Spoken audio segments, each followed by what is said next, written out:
It's 11:47 p.m. You have to be up in 6 hours. You're exhausted, and you're scrolling through videos you've already seen, refusing to put down your phone. You know you'll regret it tomorrow? You know you'll be dragging through meetings, mainlining coffee, counting the hours until you can rest. But right now, you can't stop. This isn't laziness. It isn't poor discipline. There's a name for what's happening, and a reason your brain does it.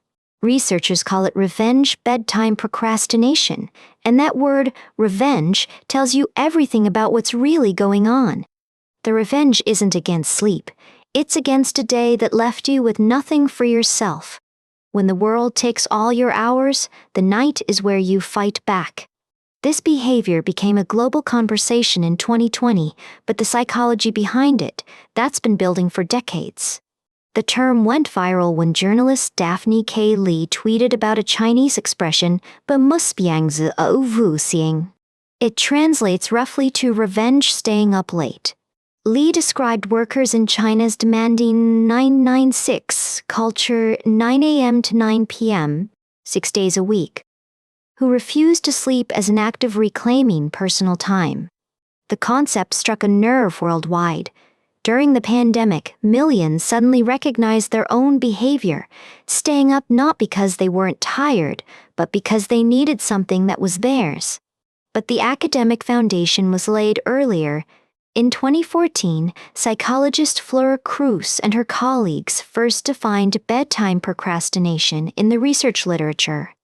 According to the Sleep Foundation, revenge bedtime procrastination is when people intentionally stay up late to enjoy personal time, even knowing it will harm their sleep. The key word is intentionally. This isn't insomnia. It's not that you can't sleep. It's that you won't. Not yet. What distinguishes this from regular procrastination is the motivation. Research from Somnology in 2025 identified one of the key psychological drivers, the feeling of lost control during the day. Think about your day for a moment. How many hours actually belong to you? Not your employer, not your family, not the commute, the emails, the errands. You. For many people, the honest answer is close to zero. Modern life has become a series of obligations that leave almost no space for personal time. As Somnology's 2025 analysis notes, the brain craves moments where it can exert control, even if it's at the expense of something essential like sleep. This isn't weakness, it's a predictable psychological response. When autonomy is compressed all day, the mind seeks it wherever it can find it, even at 2 a.m. And here's what makes it revenge, not just procrastination. There's a defiant quality to it, a refusal to surrender the one part of the day that could be yours. A 2022 systematic review by Hill and colleagues found that individuals reporting work-related stress were significantly more likely to engage in bedtime procrastination. The researchers described it as cognitive detachment from job-related stressors. In other words, your brain is trying to get away from work by staying awake. It sounds counterintuitive. If work stressed you out, wouldn't you want to sleep and escape? But that's not how the psychology works. Sleep feels like defeat. Going to bed means accepting that the day is over, and you got nothing from it. Nothing personal, nothing restorative, nothing yours. So you steal time. You push back bedtime to create a window, even if it costs you tomorrow, even if you know the math doesn't work.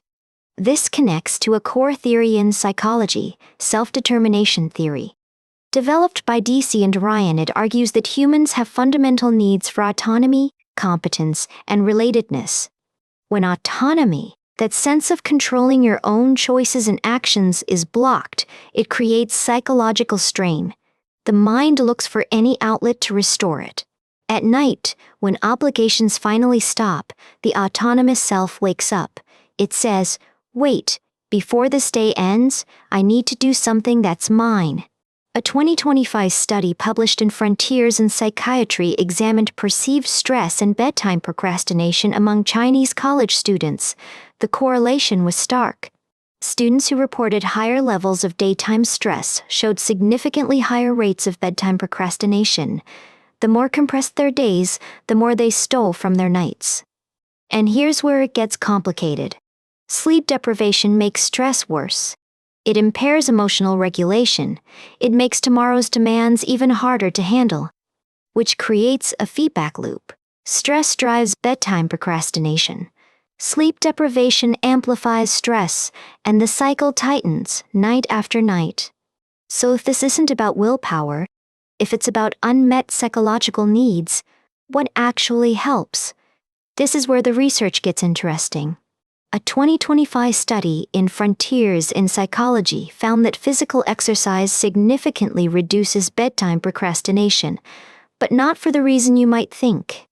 Yes, exercise makes you physically tired, but more importantly, the researchers found it improves self-control resources and emotional regulation capacity. In other words, exercise gives you back some of the psychological resources that stress depletes during the day. It restores the capacity to choose, including choosing to sleep.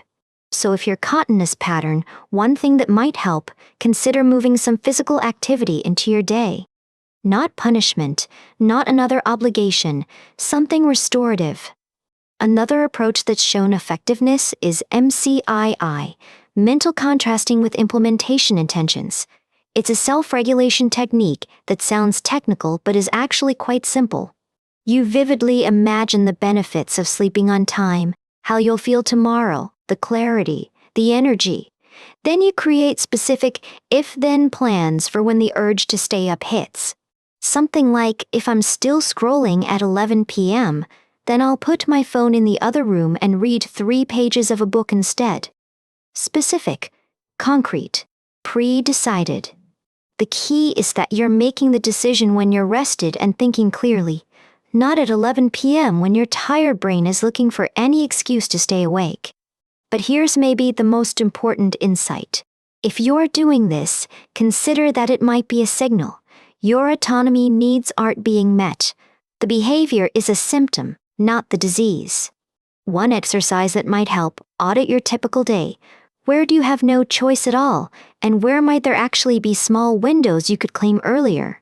Maybe it's a 15-minute walk at lunch. Maybe it's actually taking your full break.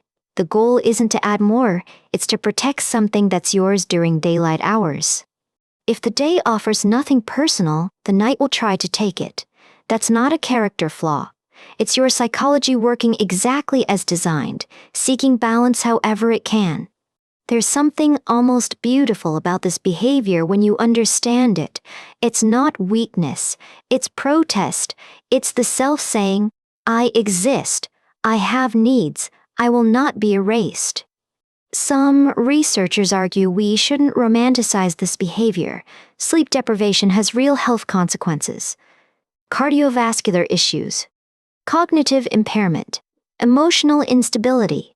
This isn't sustainable rebellion. And that's the tension at the heart of this. The behavior makes psychological sense. It meets a real need. But the cost is real too. The debate in the field now centers on whether the solution is individual, better boundaries, self-regulation techniques, or systemic. Does our work culture itself need to change? Some argue that teaching individuals to cope with crushing schedules just enables those schedules to continue. Others say we need both: personal strategies now, cultural shifts eventually. If you're watching this and recognizing yourself, you might want to start by being a little gentler. You're not broken. You're responding to a broken situation the only way your brain knows how. Consider starting small. One evening a week where you protect personal time earlier, before the night becomes your only option. See what happens. This is about noticing the signal your behavior is sending. If you're stealing sleep to feel free, something in your waking life needs to change. That's information worth having. If this kind of psychology resonates with you, consider subscribing. We explore the hidden patterns behind everyday behavior every week, and there's always more beneath the surface. The term revenge bedtime procrastination captured something real, a worldwide experience of autonomy hunger. It gave millions a name for something they'd been doing in silence. Sometimes, just having a name for something changes how you relate to it. It stops being a personal failing. It becomes a pattern with a cause, and maybe a solution. Your brain isn't trying to sabotage you, it's trying to meet a fundamental need, the need to feel in control of your own life, even just for a few hours. Whether you find that control during the day or continue stealing it from the night, the need is real. Honoring it in a way that doesn't cost you your health is the work ahead. Next time you find yourself awake at 2 a.m., phone in hand, refusing to surrender, you'll know what's really happening. And maybe that's the first step.